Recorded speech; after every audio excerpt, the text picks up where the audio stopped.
Guys, welcome to the I Love CVille Show. My name is Jerry Miller. It's good to be with you on a Wednesday. Thank you kindly for joining us. We're live in Charlottesville, the Commonwealth, the country, and the world on the I Love CVille Network. It's an interactive program. You can determine or help influence the pace and the topic material on today's show by sharing your perspective in the comments section on Facebook, on any of the pages you're watching this show upon. You can also hit us up on Instagram, Twitter, LinkedIn, YouTube, Snapchat, whatever social platform is your personal preference. A lot of news on today's broadcast, including James Madison University making drastic changes in Harrisonburg that are leaving 6,000 children and their parents in a tremendous lurch. Kids at JMU are legitimately right now scrambling to hotel rooms because they have until Monday to get out of on-campus housing. We're going to analyze what happened in Harrisonburg less than a week in, and school already moved to virtual. We'll talk about that on the show. We'll analyze how what happened in Harrisonburg certainly can happen in Charlottesville, and we will assess the collateral damage of this happening in Charlottesville and the impact it could have on our community today on the show. The Mount Ida news story that we talked about last week is gaining huge traction. We talked about it last week. We influenced CBS 19 and NBC 29 to get it in their newscasts. We had their literally folks from the TV station reaching out to us to help make contact with the realtor in the mix. Now this has come up since we've talked about it on the show. We've had a number of concerned moms and parents and mother-in-laws who watch this program and have weddings on the books for 2021 out Mount Ida. And we've been told by these people that they are reaching out and emailing folks at Mount Ida basically asking this question. The entire estate is for sale. If the estate is sold before our wedding happens, will you honor our wedding commitment at these venues? So we'll talk about that today on the I Love CVille Show and really try to get in the nitty-gritty there. We have a story from Tavern on the James and its owners. Spencer Marshall, a good guy, met many times, makes a mean burger.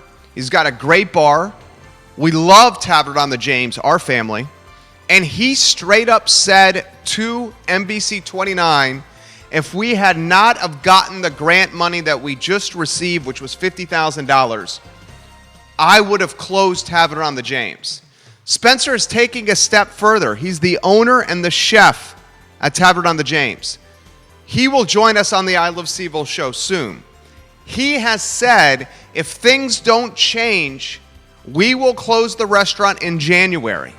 We'll analyze the financials.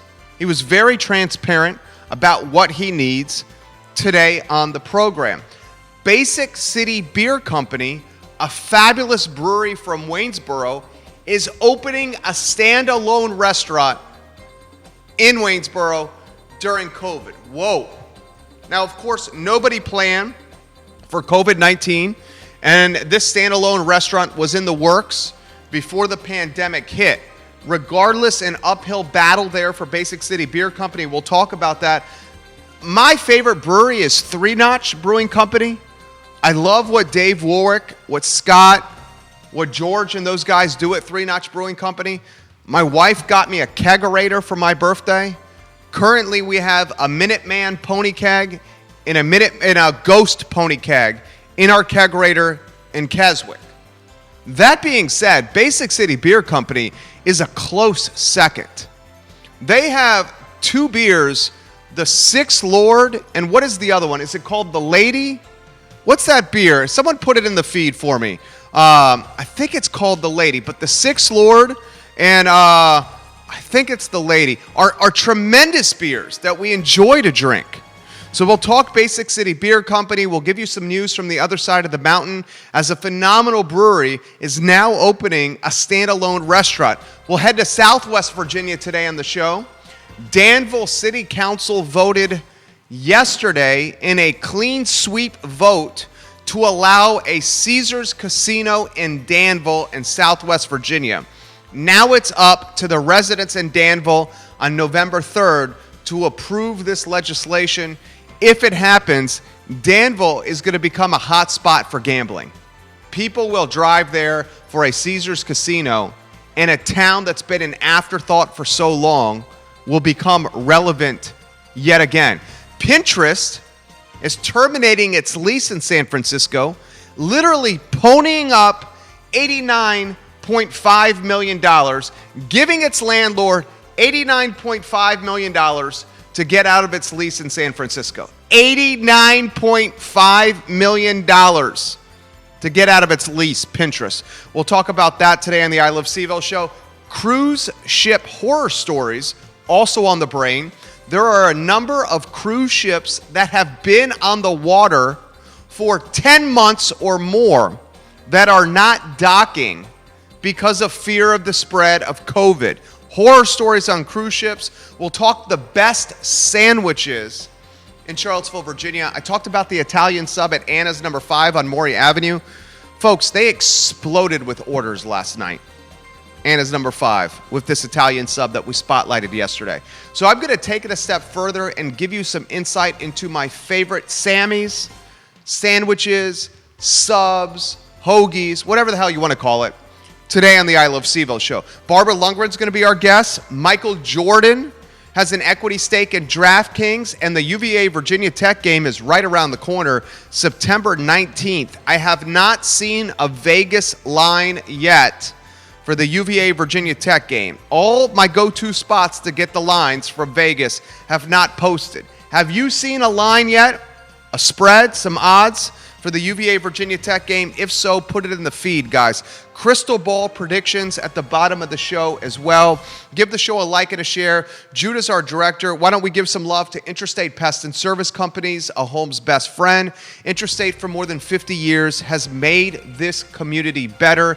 Intrastate Pest and Service Companies. You'll hear a music bed in the background. Yes, there's music happening, Barbara. That's planned. So let us know what you think. We're going to try to monitor the tempo of that. Don't play it too loud, Judah, please. Let's go to James Madison University.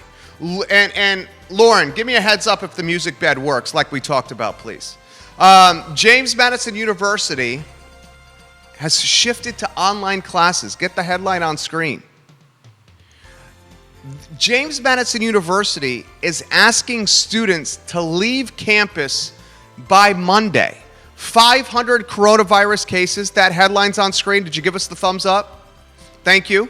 500 active cases in less than a week since JMU has started in-person classes. So that's the story. Here's the collateral damage and the fallout of what's happening, okay?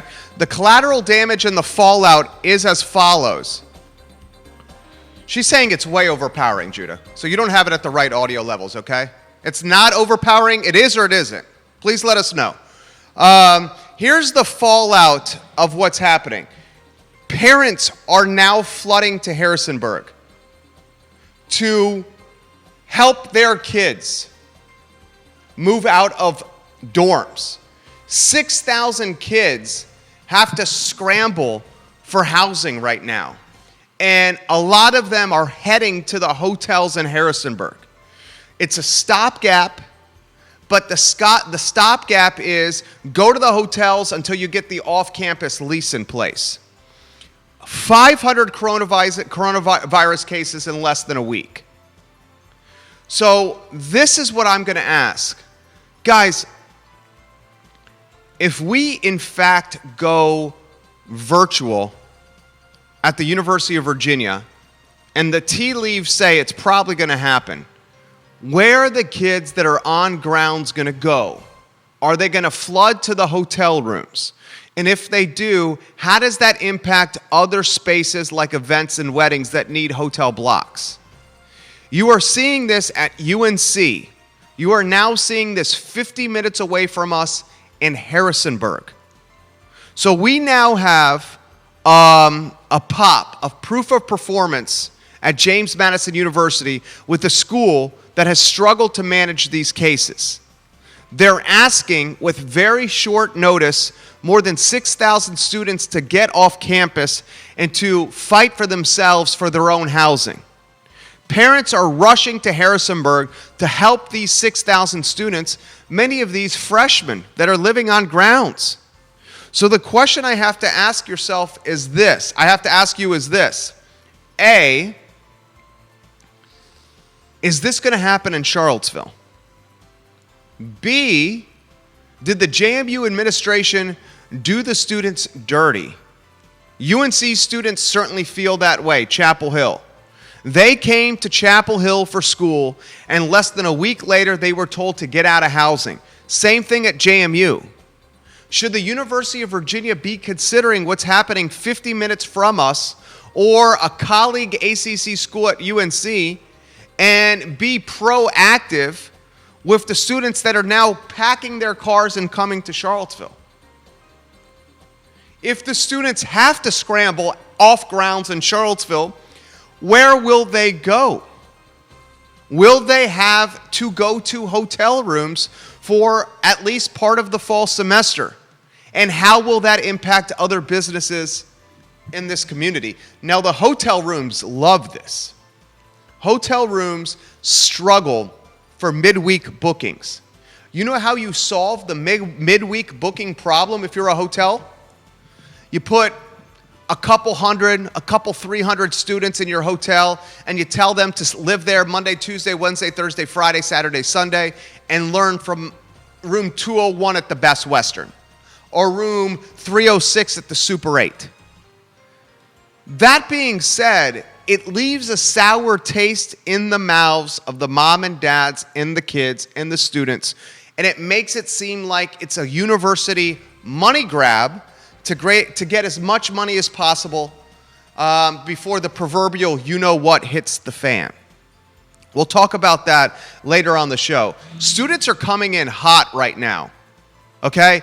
The in-person classes start next week. And if you've been anywhere like Barracks Road Shopping Center, anywhere like Kohl's or Home Goods, anywhere just walking about on the corner, you see a lot of people in Charlottesville that are 18 to 22-year-olds. I think it's time that we start expecting the same thing that happened at JMU and Chapel Hill to happen in Charlottesville. And if it does, maybe we should prepare for it. Because from my standpoint, the only industry that wins or gains advantage from this is the hotels. It's the hotels, none other. We'll talk about that later on the I Love CVille show. Now, we talked about this briefly yesterday. We were the first to talk about it locally last week about the Mount Ida estate being on the market for $75 million. It's beautiful, guys. 26 houses, a brewery, a winery, tap room, a couple of event venues, go-kart tracks, water slides, 4,500 acres in beautiful Albemarle County. That's God's country. I mean, it is gorgeous. I am being contacted by moms and mother-in-laws. It's happened 6 unique or different times. And these moms and mother-in-laws have said, we have weddings on the books in 2021. And these moms and mother-in-laws have reached out to the venue and they said, we saw your listing. Can you give us some insight into what's happening here? Because our wedding is on the books for next season, for next year. They are not being responded to, according to these 6 moms and mother-in-laws that have reached out to us. So the question I'm going to pose on the show, and Barbara, I'm going to ask this question to you, the fairy godmother, in the Virginia Wedding and Event Showcase, which airs tomorrow at 10:15 a.m. on the I Love CVille Network. She's going to join us today to highlight our show, and I'm going to ask her this. If this estate is in fact sold, what happens to the weddings that are already in the books and the events for next year? Because a lot of people have that question. Now, do I think a $75 million estate in Central Virginia is going to have a lot of suitors? No. I said yesterday, it's not New York City. It's not Miami Beach. It's not Beverly Hills or Paris. It's not the Cayman Islands. It's Charlottesville. So the amount of buyers you have for a $75 billion estate are few and far between. That being said, do we need another wrench thrown into the industry? I'm going to ask Barbara Lundgren that question today on the I Love CVille Show. I want to highlight a restaurant that I love very, very much. Spencer and Kelly Marshall are the owners of Tavern on the James in Scottsville. Tavern on the James has family-friendly food at good price points. It's got a great restaurant. It's got a great deck. It's got a cool bar. It's got a great spot to watch the game. My family, we have a tradition.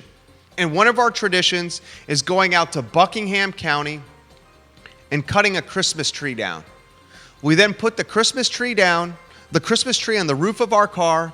We head to Tavern on the James, where my wife, my son, and I will have a meal before we take the Christmas tree to the house and start hanging decorations and setting the tree up to get in the Christmas spirit. We generally do this. We try to do it this past season on Black Friday. I called the Christmas tree farm in Buckingham County, and they said, Jerry, it's the Friday after Thanksgiving. We're not open yet. So we go the first week in December, and we cut the tree down, have a fabulous meal at Tavern on the James. Well, Spencer and Kelly Marshall in Scottsville, they were one of 59 small businesses to receive a grant from Albemarle County. They got $50,000. That's a good chunk of money. Their overhead every single month at Tavern on the James is a minimum of $100,000. Spencer and Kelly Marshall have said to the media, we're losing on average $7,000 to $10,000 a month, where literally we're taking from our personal savings accounts $7,000 to $10,000 each month since COVID has hit. That's a hell of a lot of money. So let's use $7,000 as a conservative number. They said it was 7 to 10. COVID's been around, since March? We're heading into September. Let's just call it 5 months. $7K times 5 months is $35,000 minimum. This couple has taken out of their personal bank accounts. It's probably closer to $50K.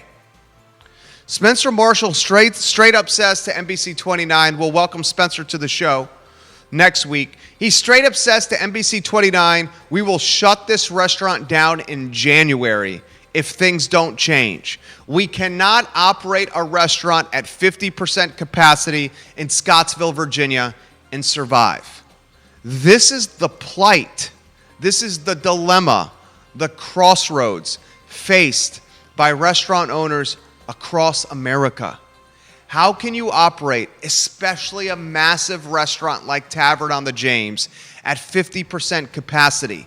It's why the Downtown Grill closed. It's why Wild Wing Cafe closed. The massive restaurants with the massive rents and the massive overheads are at a tremendous disadvantage. So unless things change, one of the best and certainly an anchor business in Scottsville. Tavern on the James is an anchor business in Scottsville. This restaurant will close in January if things don't change, according to the owner of its restaurant, Spencer Marshall. We'll follow that. I appreciate his vulnerability. I appreciated him saying, dude, we're making $300 a night. Okay? Before COVID, a slow night was $3,000 a night. Now, a slow night is $300 a night.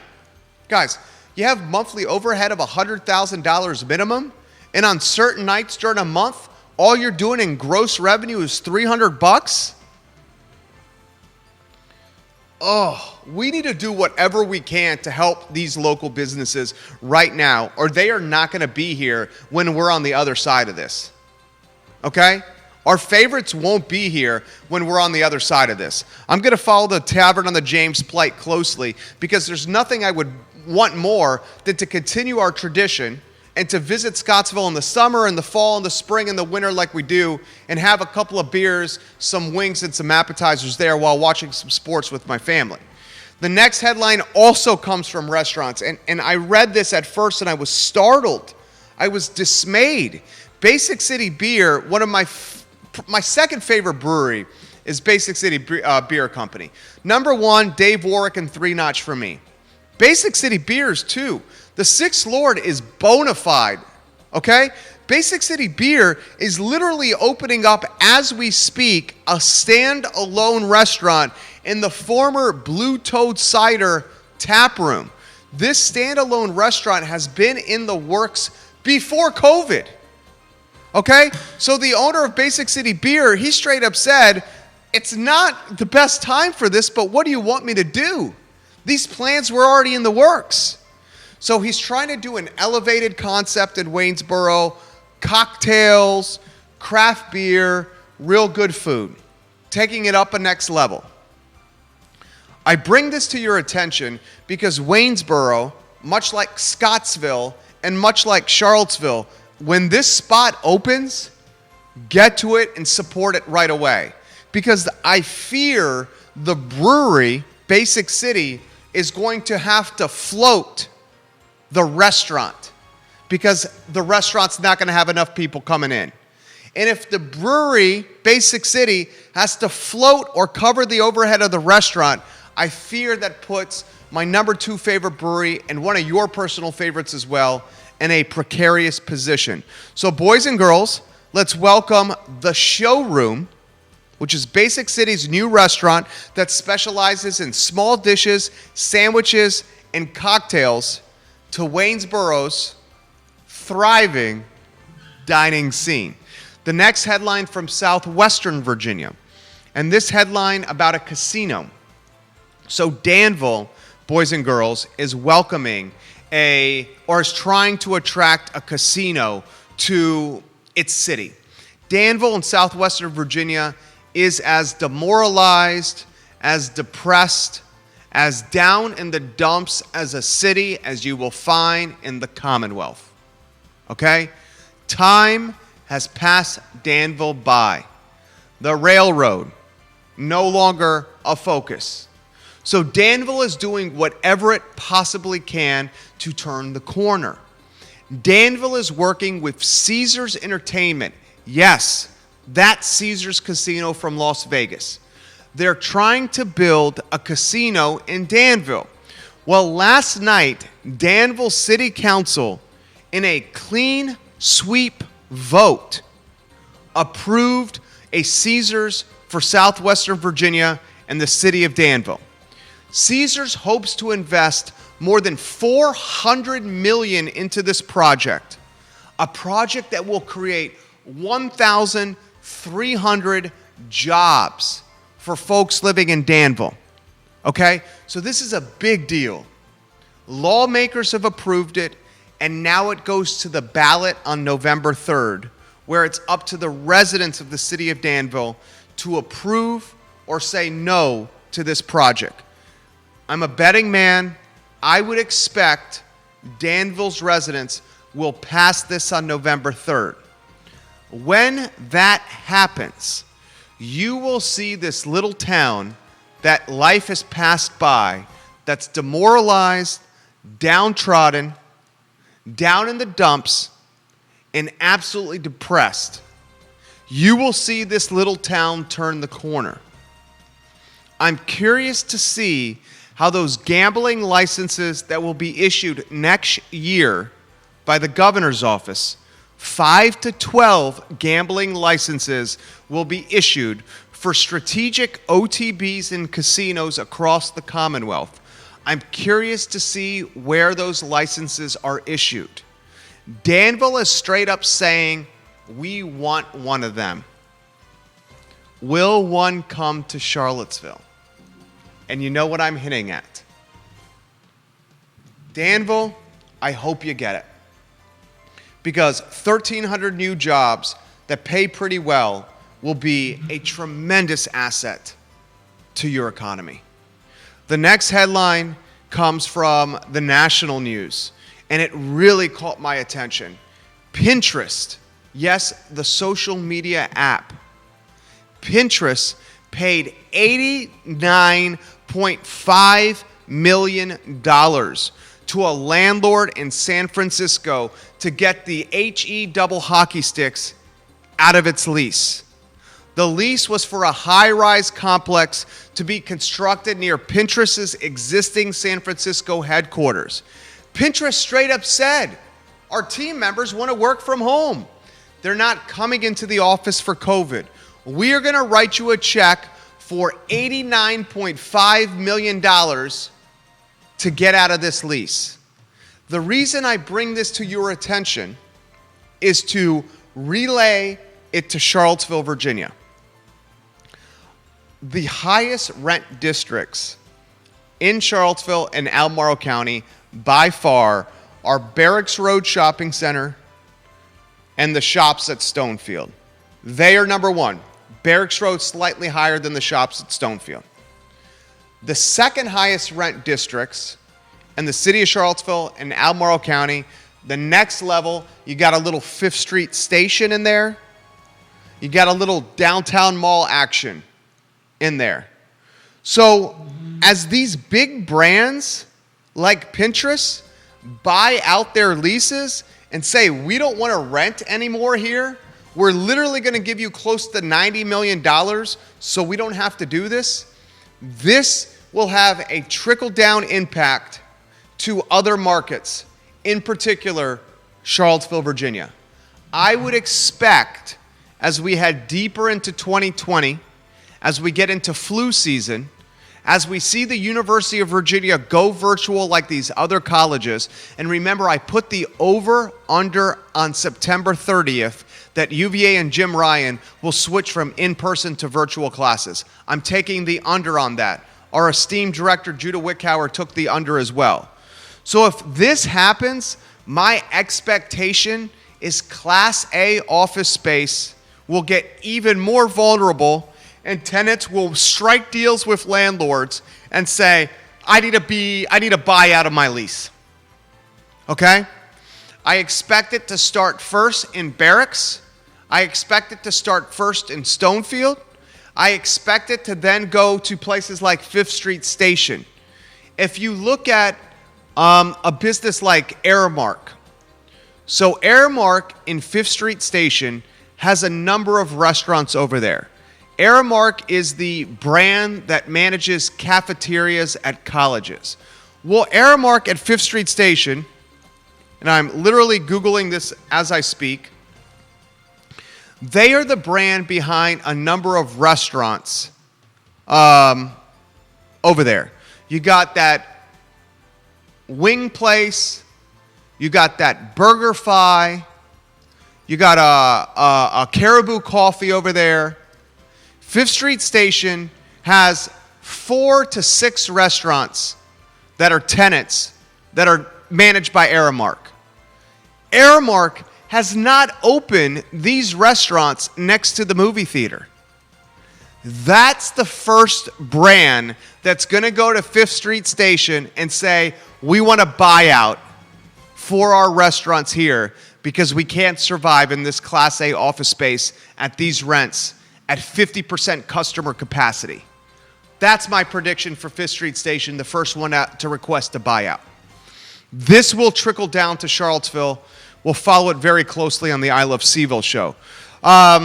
Encourage people, Judah, how we can save $288 on Ting Fiber Internet. Guys, we have Ting. We have fiber here. It is the best internet I've ever had. It literally will save you like 3 to 4 seconds every time you search something. Add that up over the course of a day, and you're saving like close to an hour, I bet you, of your time. You could save $288 on Ting Fiber Internet, the lowest price for the best internet, through ilovecville.ting.com. Once you do it, you will thank me because it is awesome. I just wish it was at our house in Eastern Albemarle County. They're not out there. Next headline. How about a cruise ship horror story? So, can you think of a more dangerous atmosphere or a more dangerous setting or a more dangerous location than being on a cruise ship during COVID? I can't think of one.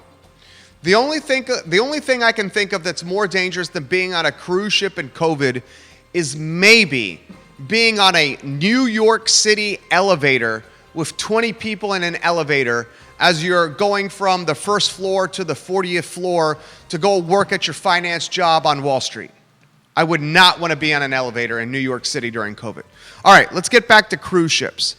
Guys, there are 12,000 people that are cruise ship employees that are literally still on waters, on oceans, on seas, months after COVID-19 has hit because they cannot dock for fear of spread of this virus. Can you imagine being on a cruise ship for close to a year? I mean, seriously. 9, 10, 11 months on a cruise ship because you cannot dock, because if you do, people fear you'll take a virus and put it all over the dock and all over the town you dock in. 12,000 people have not been able to go to land because of this damn pandemic. Every time we wake up in the morning and every time we have a feeling for complaining about wearing a mask, or every time we have a reason to complain about virtual learning or about not being able to do something that we used to be able to do, for perspective's sake, please consider 12,000 people on a boat, on an ocean, for 9 to 11 months away from their family. That's worse than what we're dealing with. I bring it to you because it's perspective. And perhaps it's a glimmer that you can cling to when you're feeling downtrodden or down in the dumps because of COVID. 12,000 people on a boat away from their family right now. Good night. Good night. The next headline on the I Love CVille show comes from a city that means a lot to me, and it's the Big Apple. It's Manhattan. It's New York City. My wife, for, was it 8 years, I believe, Lauren? 8 years. She worked for Blackstone, top hedge fund in the world. She lived on the Upper East Side. She built her personal American dream as a finance graduate from UConn, climbing the ranks to the top hedge fund in the world. Long story short, she met me on an airplane. I charmed her. I convinced her to quit her six-figure job. Her six-figure job that she worked her tail off to get, to move to Charlottesville and to work for the family business, and she's making us better. Now we have a beautiful baby boy. New York City, the energy is palpable. The options are bountiful and endless. It's the spot. But because of COVID, it's hurting more than ever. And right now, Manhattan apartment sales in New York City in the month of August, year over year, August 2020 versus August 2019, are down 31%. 31%. In July, this past month, July 2020, year over year, apartment sales in the Big Apple were down 57%. Right now, there is no better time to purchase an apartment in Manhattan. In fact, there are 2,400 apartments currently for sale in Manhattan. That's an astronomical number. Okay? People are sprinting from New York City to the suburbs, some heading to Charlottesville themselves. Watch what happens in this city, because it is a reflection of other densely populated areas like Northern Virginia, like Philly and Baltimore. And folks, The people are sprinting from the Big Apple, from Baltimore, from Northern Virginia, from Philly, from Boston, and some of them are coming to Charlottesville and Central Virginia. They're driving up the cost of housing. They're taking inventory that otherwise would have sold to people living in our community, and they're taking the big bags of cash from their big paychecks where they're working virtually as digital nomads for a Manhattan firm through Zoom, through Skype, on Ting fiber internet in Central Virginia, and they're taking their big city paycheck and they're spending it here in Podunk, Little City, Charlottesville. And it's making our community less affordable. Way less affordable. People spend 4 years of their lives at the University of Virginia, 4 of the best years of their lives. And when they choose to relocate, they wax nostalgic in their medulla oblongata, and they say, if I'm going to move, I'm going to go to this place where for 4 years I'm getting nostalgic. I had the best time ever. And that's freaking happening. If you're a homeowner currently, you reap the benefit through increased value of your most prized investment in your portfolio. If you do not own a home currently, you get skinned or feel the pain of big money, big city home seekers coming to your backyard and taking the inventory that otherwise would have been yours. This trend will continue to happen until we get a vaccine, boys and girls. The next headline on the I Love CVille show, I want to talk sandwiches before I welcome Barbara Lundgren. You know what, Judah, why don't we do this? I want to get Barbara in the mix. I love Barbara Lundgren. Let's talk sandwiches after Barbara Lundgren. We'll also talk Michael Jordan, who's become an equity holder of Draftkings. Yes, that Michael Jordan, the Hall of Famer from the Chicago Bulls, who now owns the basketball team in Charlotte. He's an equity owner of Draftkings. We have UVA and Virginia Tech on the horizon for September 19th. We have some crystal ball predictions, and I'm going to tell you my favorite or my best sandwiches in Charlottesville, Virginia. I told you my favorite yesterday was the Italian at Anna's number 5 on Maury Avenue, and they straight up blew up last night. So I want to give some positive attention to some others. I'm trying to fix my hair here. Barbara, I'm trying to fix my hair here, Barbara, because when you're around, I'm just trying to look as good as you are here. I got to get the do going. All right, so Barbara Lundgren is in the mix. She's the star of the Virginia Wedding and Event Showcase. I love this lady. She's the most connected person I know in weddings and events in this community. She is the fairy godmother herself. So Barbara, I almost forwarded these emails to you. I chose not to because I figured you wouldn't want to deal with any mother-in-laws. I didn't even know what to respond. All right, I'm going to start open-ended. These moms are contacting me. Off guard here too. Just in my defense, you've caught me off guard, so I wasn't ready for this question today. Okay. Okay. So I have mother-in-laws that I've never met before, and mother-in-laws, as you know, can be fairly proactive. Oh, yeah, you're preaching to the choir. Right. Okay. So this is the first time I experience what you deal with all the time. Okay, I didn't know what to respond. They're like, Jerry, we saw your show. If these properties sold, what happens to our weddings that are on the books at 2021? They emailed the folks over there, and they're not even getting responses.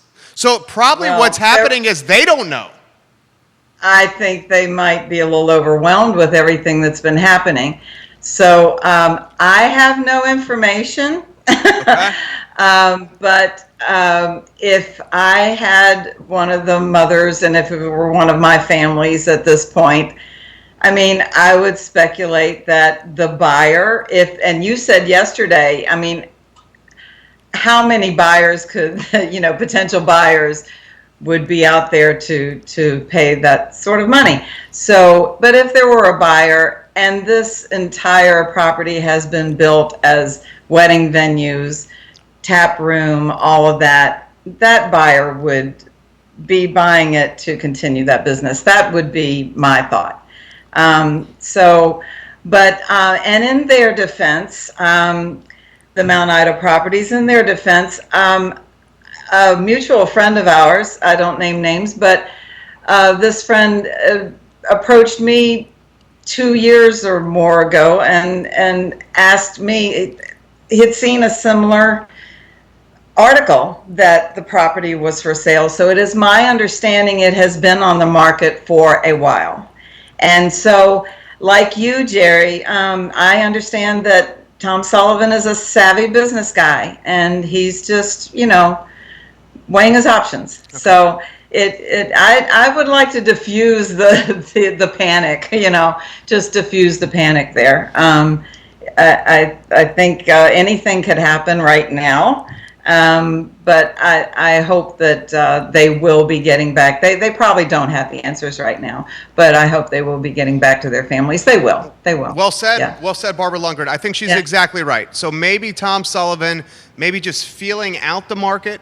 Maybe he's been feeling out the market for a little while. We know it's beautiful. That's what he does generally. Yes. Yeah. Yes. Yeah. He's been doing that. Yeah, he's really good at feeling out the market, Tom Sullivan. I think you're right, and I, fingers crossed. I mean, this is literally, I responded the same way. I said, I really have no insight that I can offer besides what I'm reading online. Then I finished the email by saying, whoever buys this, I would think would honor the contracts in play because they're buying a wedding venue. But then I closed. Then I closed Barbara by saying, I really don't know though.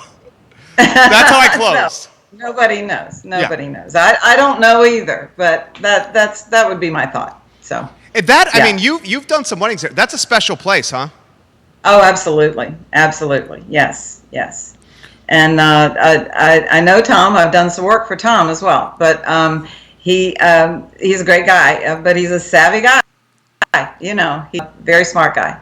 So, we did a tour, my wife and I, and we did not select this place. It was number 2. We did a tour with a former employee that is no longer there, Millicent Lynch, and she was fantastic at showcasing the property. I mean, it is absolutely class, best. So nice out there. And it has grown by leaps and bounds since that time, yes. Right, yes, right. The tap room and tap house and all, yeah. So my friend, let me throw this to you, Barb.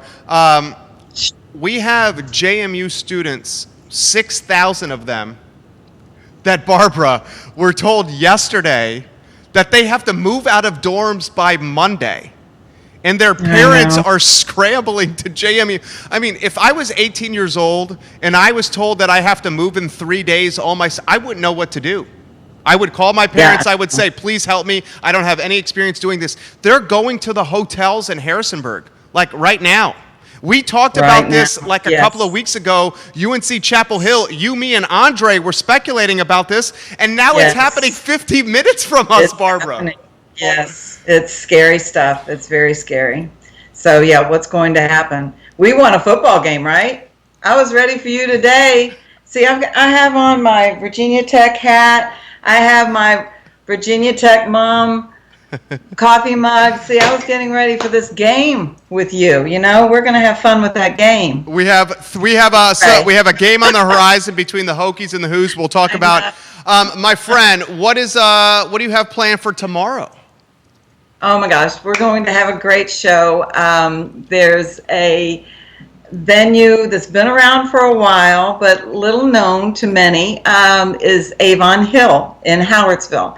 And we're going to talk to Sarah Teplesky and hear about Avon Hill. Beautiful barn, a new barn has been built there. It's also a vacation rental, so that's what they've been doing with the property now during COVID. It's always been a vacation rental, but that's mostly what they've been doing now. And so we'll talk to Sarah, and then we'll bring on one of my favorite guys, Eric Stamer, with Eric Stamer Catering. He is centralized over in the Valley, but he is over here. He's all over Virginia. And he has some, I think we're going to have a little extra time for Eric because he has some great stories to tell. He's very entertaining. So, we'll have Eric on for a while. Do your so Barbara Lundgren has 3 fabulous sons. Her 3 fabulous sons went to Virginia Tech. Barbara Lundgren was a UVA fan.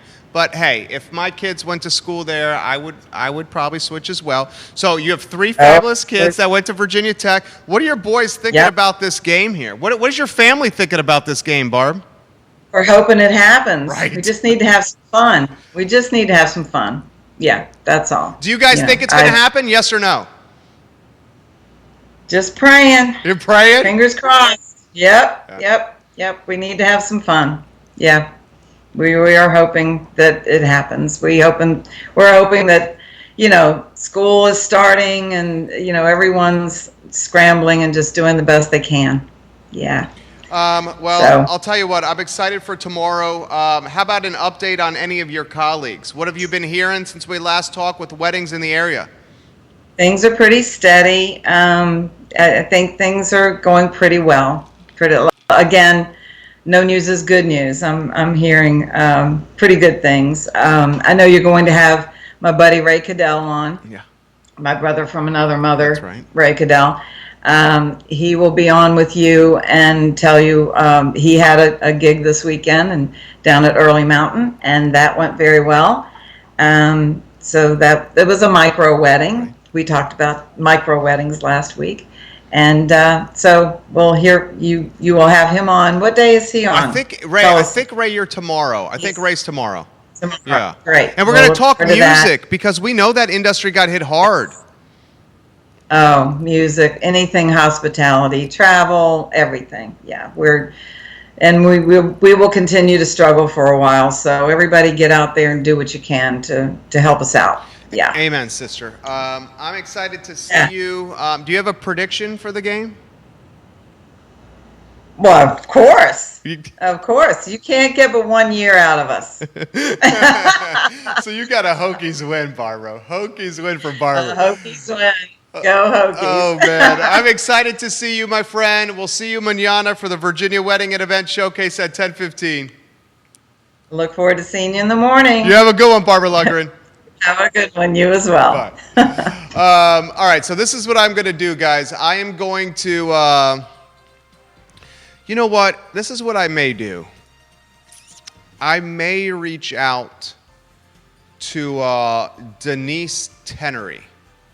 And Denise Tenery is the fabulous marketing director at Mount Ida. And Denise, we're neighbors, see each other at the pool from time to time.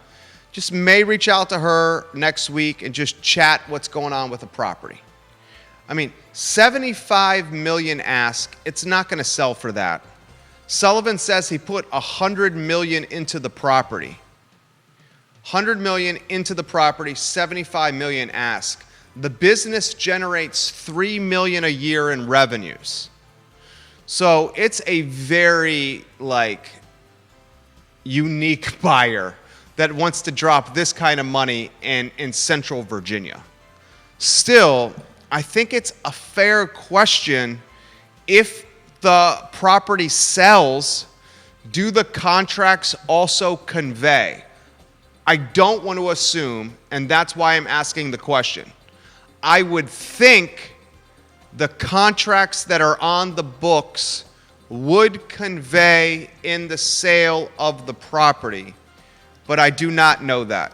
For example, should you buy real estate, we've done a fair amount of that, and you buy real estate and you have a tenant in place from the guy you're buying the property from, the tenant's going to ride out their lease before you can make some changes, upfit the property, or go in there, put some stainless in there, put some nice tile, paint the walls, take it from carpet to nice, what's the type of material we use? It's not the hardwood. It's the, it looks like hardwood. It's like a vinyl.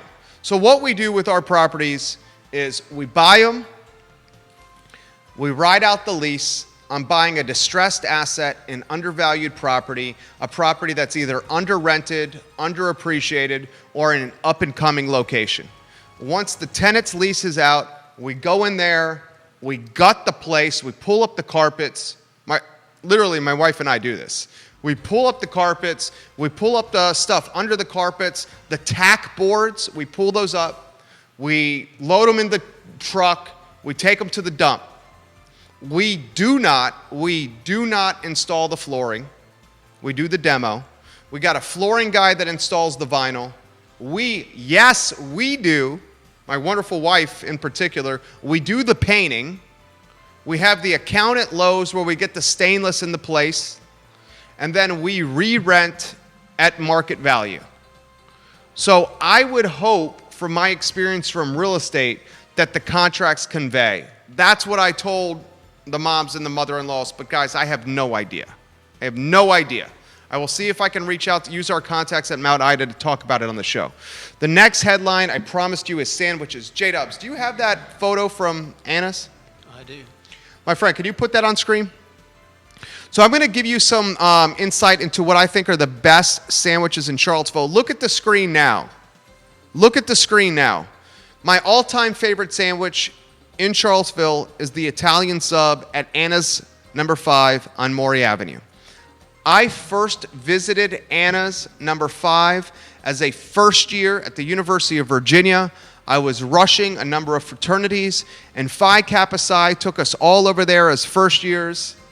It was a different time then, and I love you, Anna's. I love you so much. It was a different time then, but we were eating pizzas and drinking cold beer, and I'm like, I freaking love this place.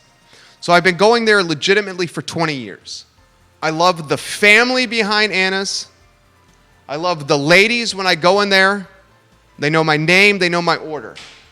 They need our support. This Italian sub is $7.95, and it will make you happy.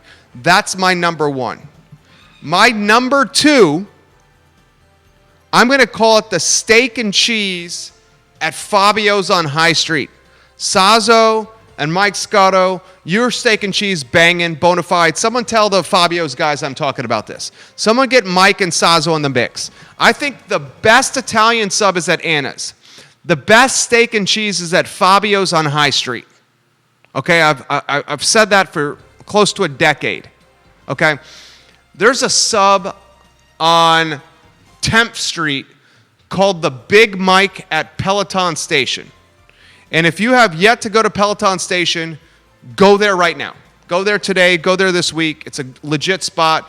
The owner's a friend, Curtis Shaver. Just a bona fide place. He named a menu item after his father, Mike Shaver. The Big Mike is a bona fide sub. Okay? I highly recommend that sub at Peloton Station.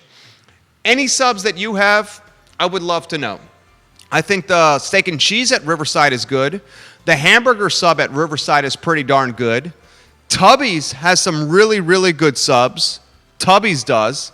Check that place out. Judah Wickhauer, I'm going to put you on the spot, and we'll go to the Judah cam. We'll let you set up the Judah cam here for a second. I'm going to ask you, Judah Wickhauer, what your favorite subs are, because I know you are always hungry and always willing to eat. Judah Wickhauer, Judah Cam now, your favorite subs, my friend. Man, my favorite subs, I gotta say that you can't find them around here. Back in Maine, they had a place called Amato's that made the most amazing Italian subs. Italian? Yeah. Dude, have you tried the Italian on Maury? They're just not the same. It's not just, it's like the bread, it's everything. I kid you not, you just can't get a sub like that anywhere but in New England. Get Wild Turkey. Jason Burke is watching. All right, Jason Burke. He's watching from Los Angeles. I love you, Jason Burke, the owner of Little John's. I'll give Little John some love. So the Wild Turkey sub is banging. The Wild Turkey sub at Little John's is banging. The Wild Turkey comes on a sandwich, but I upgrade it to a sub roll. I think the Wild Turkey, the ranch hand, the Chris Long, pretty damn good as well, Jason Burke. I think you make some really good food over there. Jason Burke says Little John's will be back with an exclamation point. Little John's needs to be back, Jason. You got a local institution that I freaking love. I first visited Little John's in the early 90s with my dad, my brother, and my mom. My dad went to UVA, a 68 graduate of the University of Virginia, and he wanted to show us what going to school was like, and he said, I've been going to this place for so long. Went there, I think, 92, Jason Burke, with my mom, my dad, my bro, before a football game. I don't remember who played in that football game, but I remember your subs, Jason Burke. Lauren says, I love the subs at the market at Bel Air. The subs at the market at Bel Air are banging. What's the one I get? Is it the Farmington or the Ednam? What's the salty ham sub at the market at Bel Air? Is it the Keswick? I think it might be the Keswick. So what are your favorite subs? Put them in the feed there, and I will relay them on air. Your favorite subs, and I'll put them on the feed. Just put them in the mix, and we'll get them out there. A couple more headlines we want to get to before we get to your comments. We will get to your comments. We will get to your comments, guys, on the show. So if you have perspective you want to share, now is the time to share it before we get to them. Couple things I want to get out of the notebook. Michael Jordan is now an equity owner of Draftkings. Did you see that headline, guys? This is an interesting headline. You have that on screen for us, J-Dubs? Thank you, sir. Thank you. Michael Jordan, arguably the greatest basketball player of all time, now owns an NBA franchise. Michael Jordan, who is literally a brand. Jay-Z said it best. Jay-Z, the rapper, he said this. I'm not a businessman.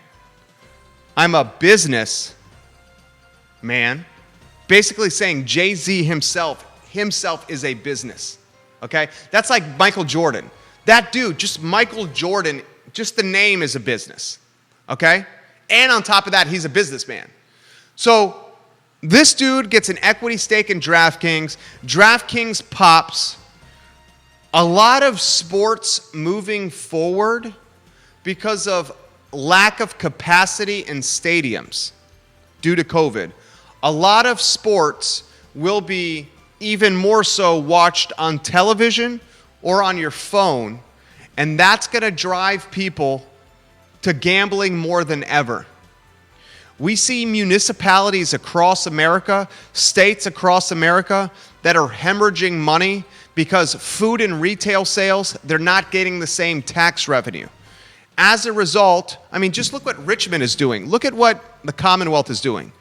Governor Northam, because of a COVID deficit in operating revenue, Governor Northam is allowing slot machines to be legal. Governor Northam and is considering 5 to 12 gambling licenses that he's going to allow in Virginia next year. He's going to issue these gambling licenses early next year. That's to make up the COVID deficit. I'm going to cut straight to the chase. Cannabis, the delegates in Richmond, that's going to get legalized, guys. I mean, think about it right now. Virginia has decriminalized marijuana to the point where someone can have an ounce of weed on their person and not get in trouble with the law. You can have a zip on your person and not get in trouble with the law. So what Virginia has basically done is they've taken a product that has high demand, they've decriminalized it, which has strengthened the black market from a sales standpoint.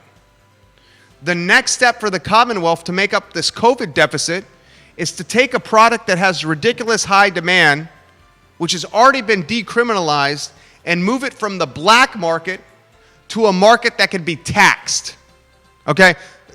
The black market, for those that don't understand the terminology, is, I guess, an illegal market, right? Where you're calling up your dude, you're texting him on the phone and saying, I need a pizza, a couple slices of, whatever it may be. So they're taking it and they're going to legalize it. They will. So I guess where I'm going with this, how it pertains to gambling, whether we want to admit this or not, whether we like this or not, and you know where I stand with gambling, in particular with slot machines on the downtown mall. I'm not going to go down that rabbit hole. Am I concerned that there are 100 slot machines in a converted bank, in a converted steakhouse, and no one's talking about the plan of what they're going to do? Yes. I'm going to put that to a side for now.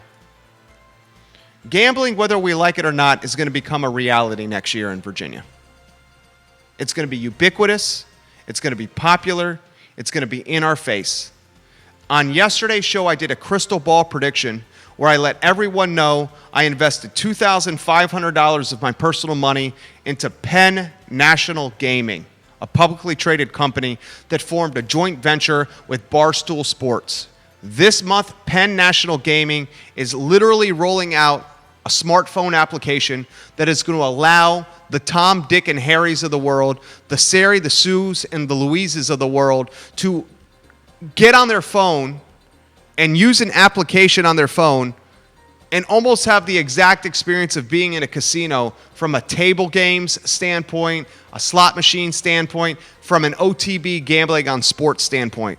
Whether we like it or not,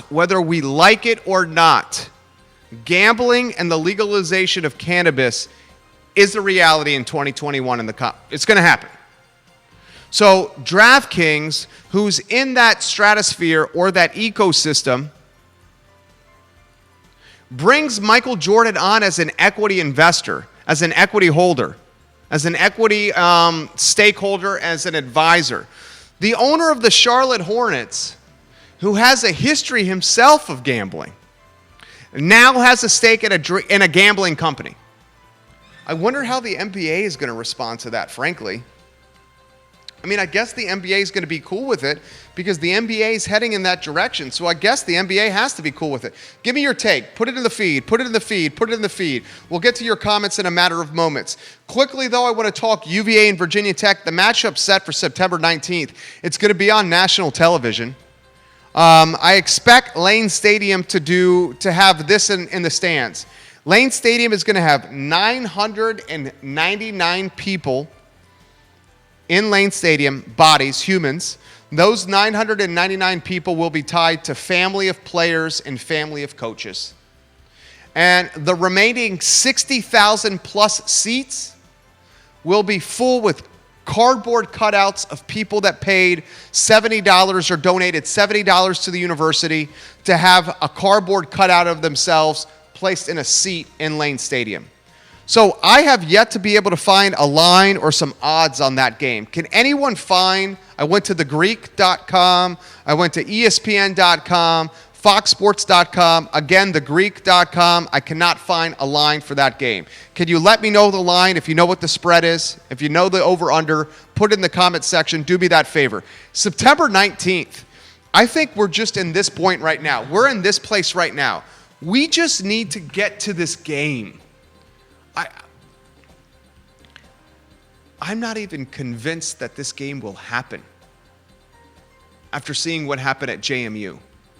How do you, if you're a JMU leadership, less than a week of in-person classes, you send out an email yesterday to 6,000 students, the majority underclassmen that have no real life experience, and you tell them near close of business Thursday that you have until Monday to get the hell out of on-campus housing and to do it now? How is that leadership? How is that leadership?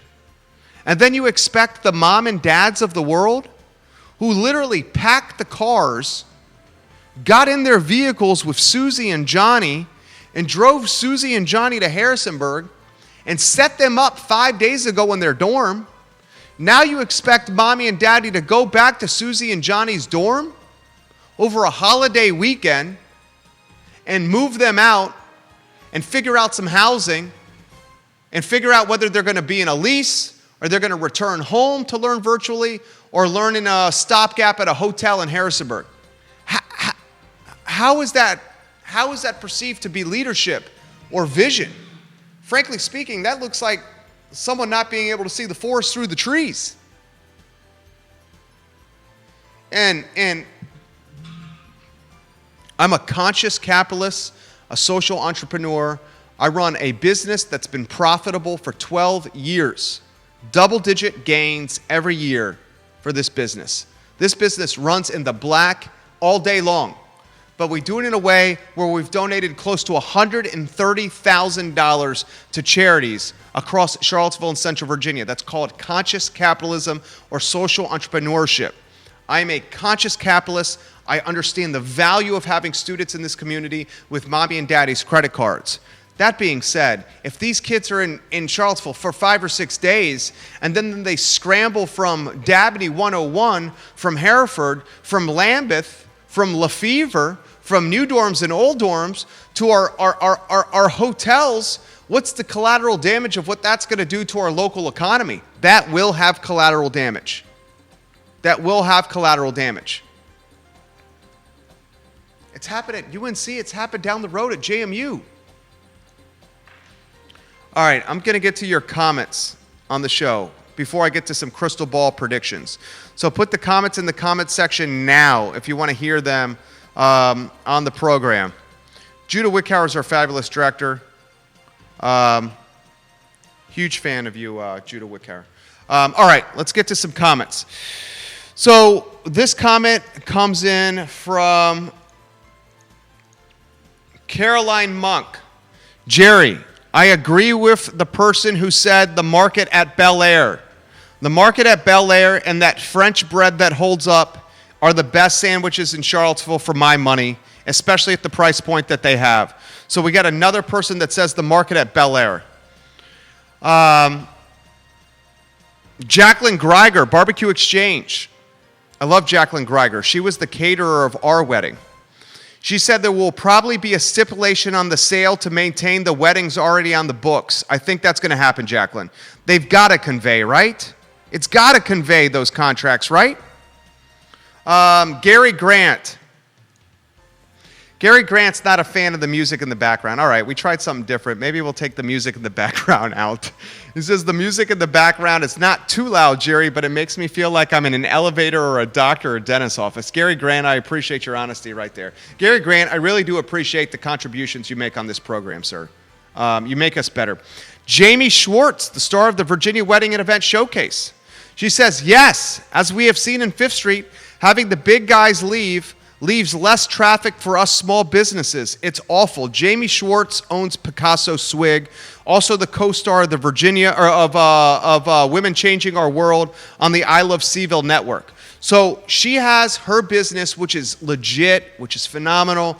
I love her creativity. I love her arts and crafts. Picasso Swig and Fifth Street Station. She's not having the walk-by traffic at Picasso Swig because a company like Aramark, who owns...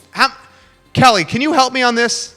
Kelly Jackson, Panera Bread owner. Kelly, can you help me on this? How many, and Jamie, maybe you can help me. How many of the restaurants at Fifth Street Station, ladies, are owned by Aramark? I know you got the coffee shop, right? You got that BurgerFi place, right? You got that Wing Zone place, right? I know there are a few others. How many are controlled by Aramark? Aramark hasn't even freaking opened any of those restaurants since COVID. I mean, if you don't have that entire strip by the movie theater opening, that shopping center is vulnerable. Help me, ladies. How many do they own over there? James Watson, I love James Watson. He says it's interesting to see the business plan and target market for people in the Danville area. He agrees that that's going to be a hot spot if a Caesars casino comes to Southwest Virginia. Dude, if a Caesars comes to Danville, this is what's going to happen. If a Caesars comes to Danville, all of us that are going to Charlestown races and slots will instead go to Caesars in Danville. Because I don't know about you, and I'm not trying to knock anybody, but Charlestown races and slots does not have the je ne sais quoi or the sex appeal of a Caesars in Las Vegas. I went to a bachelor party in Lake Tahoe. My buddy Dave Henry, Connecticut Dave, had his bachelor party there. And what happens in Tahoe stays in Tahoe. I'm going to leave it at that. God, I cannot believe we came back, literally cannot believe we came back alive from this. Only one of us got arrested. Thankfully, it was not me. Long story short, the casinos in even Tahoe is the ugly little sister of Las Vegas. I still love Tahoe. Those dominate what you get at Charlestown races and slots. So if it happens in Danville, I expect us to drive there. The question I'm following is if 5 to 12 gambling licenses are going to be issued next year for the Commonwealth by the governor's office, would it not make sense that those gambling licenses would strategically be placed across the Commonwealth? Norfolk is fighting really hard right now to have a casino at the boardwalk by the water. In fact, one of the influential players in the casino game in Norfolk is an Indian tribe down there. And this Indian tribe in Norfolk, and you can find this on the Virginian Pilot. I subscribe to the Virginian. The number one competition that my wife has for her time is my appetite for learning and reading news across various outlets.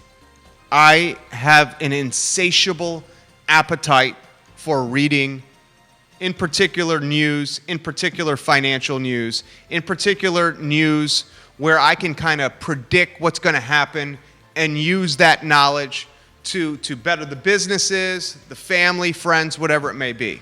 So in Norfolk, the Virginian pilot's reporting this, there's an influential Indian tribe that has donated literally $150,000 to the city of Norfolk as a peace offering. And this $150,000 will be allocated to a portion of the city of Norfolk that is called a food desert.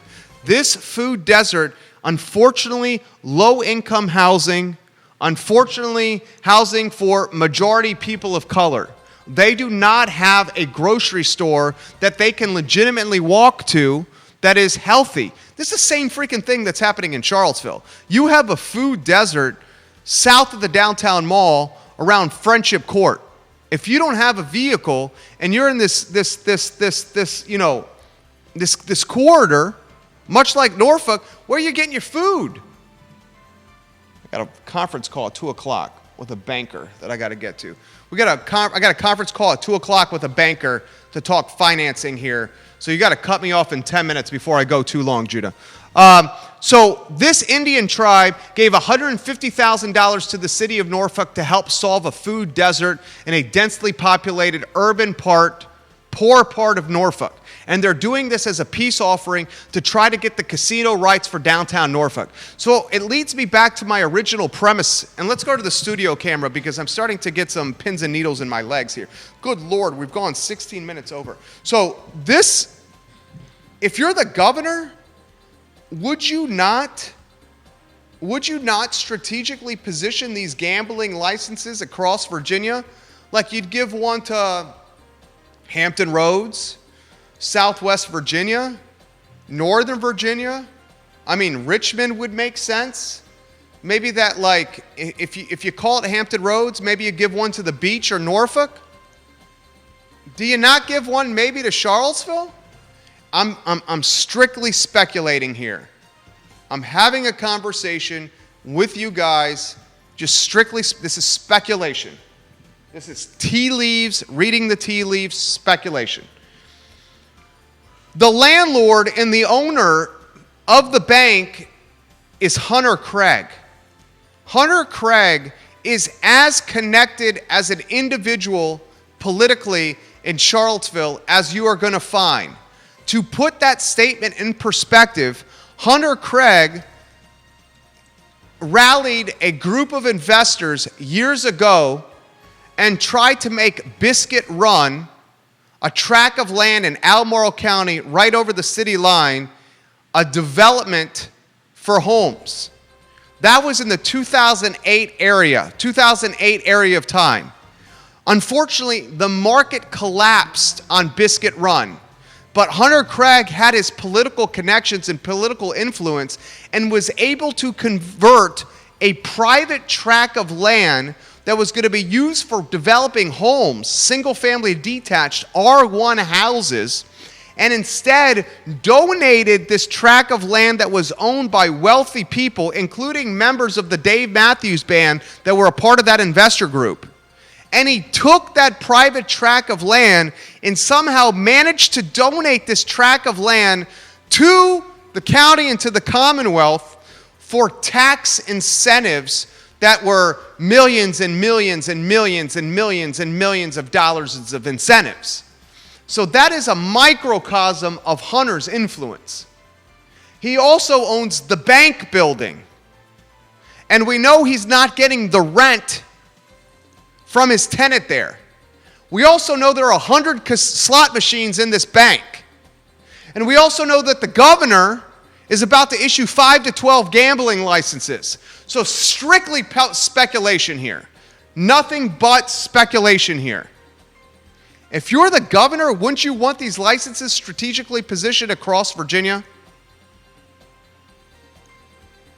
That would make sense to me. I would think you'd want one in central Virginia. Time's going to tell. All right, let's get to your comments because they're coming in quickly, and I have 7 minutes before I have to get off this phone call here. All right, the Six Lord and the Lady from Basic City Beer. Thank you very much. So the Minuteman is my favorite beer. 3 of Dave Warwick's beers are in my top 10 from 3 Notch. The Minuteman is my favorite beer of all time. My second favorite beer of all time is the Gingerbread Stout from Hardywood. The Ghost and the 40 Mile in my top 10. The Six Lord from Basic City and the Lady from Basic City are also in my top 10. So those are banging beers. Basic City is opening a new restaurant in Waynesboro. Jamie Schwartz, Picasso Swig, she's given me some insight here. 5 or 6 restaurants Aramark has. 5 or 6 restaurants that they're not reopening. She says the whole row is gone in 5th Street Station. And it's impacting the businesses that are trying to survive over there. She's exactly right, dude. If you drive through there, it's a ghost town. And one of my favorite restaurants, Timberwood Tap House, Lynn and Adam have a fabulous restaurant called Timberwood Tap House. It is a massive restaurant. The rent over at Timberwood Tap House, $19,000. $19,000 a month. Like, if I was the tenant, this is just me, this is giving you some free advice. If I was the tenant, I straight up would literally go to the landlord and be like, you're 40% empty here, there's no walk-by traffic, I'm going to give you half my rent, take it or leave it. If you don't want it, peace out, I'm out. I swear that's what I would do. And then they would literally say yes, because they would rather have a tenant than another vacancy, because perception is reality. That's what I would do. Cully Baggett from Greene County says Chef William Cooper has the best steak and cheese from the 106 in Greene. He is hands down the champion for steak and cheese in town. Cully Baggett, I love you. I love you, Cully Baggett. Lauren says Bagby's. Bagby's is the best subs in town, and their chocolate chip cookies, oh my. Oh my. Thank you for that perspective. Iris Luck says, Jerry, your insightful commentary on commercial rental space in our area is only one of the many reasons your show is a much watch for so many. Thank you. Iris, thank you. That was a nice comment. Thank you, Iris. I appreciate you. Iris also says the best steak and cheese is at Anna's, number 5. Anna's, you guys are getting some love from I Love CVille. You know I love you guys. More comments coming in. Erin King. I love Erin King. She says, Erin King's landlord is Tom Sullivan. Erin King is from Feast. I love Erin King on this program. She and I launched Commonwealth Sky Bar together. Justin Butler was part of that team. Alex George was on that team. Erin, remember when we launched Sky Bar? Alex, you, Kirk, that was a superstar, badass team. I mean, we had lines out the door, EK. Remember that? She says she's a tenant of Tom Sullivan at Mount Ida. She says the Aventador Manor has been for sale since Rick and I started renting from them in 2015. It's been for sale for a while now. So that confirms what Barbara is saying. Erin King, thank you very much. Keith Smith says he loves my haircut. Thank you, Keith Smith. I certainly appreciate that. And Erin King says Farmington at Bel Air, the Reuben at Holly's Diner, and the chicken salad at Feast are my favorite sandwiches. Erin King, you are a rock star. I love you, Erin King, on this broadcast. I really mean that. I really, truly mean that. I got some crystal ball predictions coming up. Whoa, we got a lot of comments coming in. Carol Thorpe says, Jerry, Carol Thorpe, you make this show better, Carol. I want you to understand that. Carol Thorpe, I really think you make this show better. She says, Jerry, as a 30-year veteran of performing in and directing stage musicals, please give some love to all the local live theater companies who have been shut down and stranded during COVID. I certainly will, Carol. In fact, we're going to welcome Ray Cadell on the show tomorrow to talk a variation of that comment right there. Ray Cadell on tomorrow's show at 12:30. Olivia Branch. I love Olivia Branch. Olivia Branch has style for days. Olivia Branch has great shoes from Scarpa. Olivia Branch has a phenomenal physique. Olivia Branch has champagne taste, and she wears it extremely well. I love you, Olivia Branch. She says the sale contract should include all events booked and honored. Why would you walk away from the deposits and revenue that the weddings generate? I agree. I think the contracts have got to convey. That's what I said to the mother-in-laws, but I frankly have no idea. Why 6 moms or mother-in-laws or ladies are emailing us at jerry@ilovecville.com, I have no idea. I know they saw the Daily Digest where we've been talking about Mount Ida. I know they clicked message through the I Love CVille Instagram and it went to my inbox. I don't know, ladies. I don't know. I literally don't know. I wish I could be of more service. I will try to reach out to Denise Tenery to talk about this. Someone reach out to Denise and tag Denise that I'm giving her love. I love Denise Tenery. She's my neighbor. Her husband, Jeff, is the man. Jeff from Moonlighting. Oh, man. All right, I'm getting the text message. All right, I got 90 seconds. Justin has some awesome news. Justin Butler does? All right, tell him to text me, Aaron. I love awesome news from Justin Butler. Tell him to text me. All right, some crystal ball predictions on the I Love CVille show. So yesterday, one of my crystal ball predictions was for you to purchase Penn National Gaming. I put $2,500 into Penn National Gaming, okay? I think that stock is going to blow up.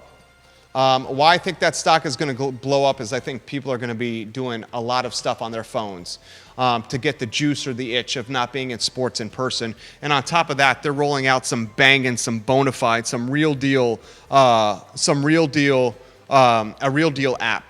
So I'm going to do this. I'm going to put got 90 seconds here, Judah.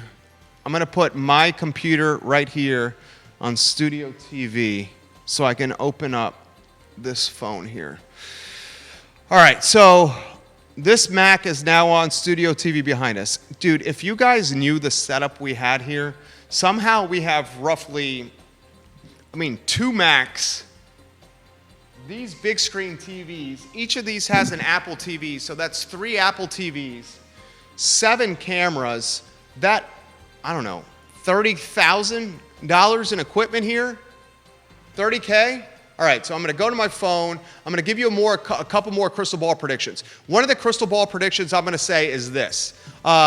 You will see in Q4 and into Q1, you're going to see vacancies like we've never seen before in Stonefield and Barracks Road and in 5th Street Station. 5th Street Station is leading the charge right now. And why 5th Street Station is leading the charge is because it does not have the popularity or the foot traffic of a Barracks Road or Stonefield.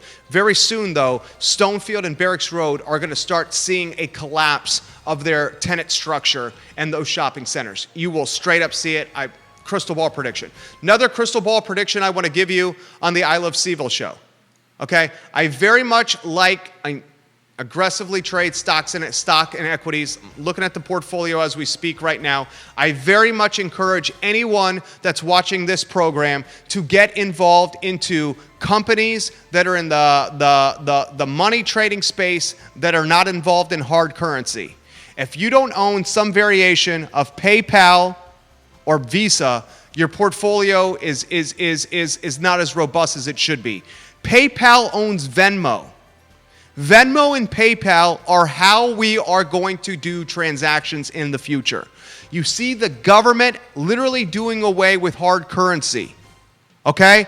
PayPal, I encourage you, if you don't have a position in PayPal, put some money into it. It's going to spike. It's going to pop.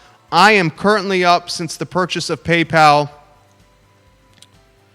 19.7%. That's not bad.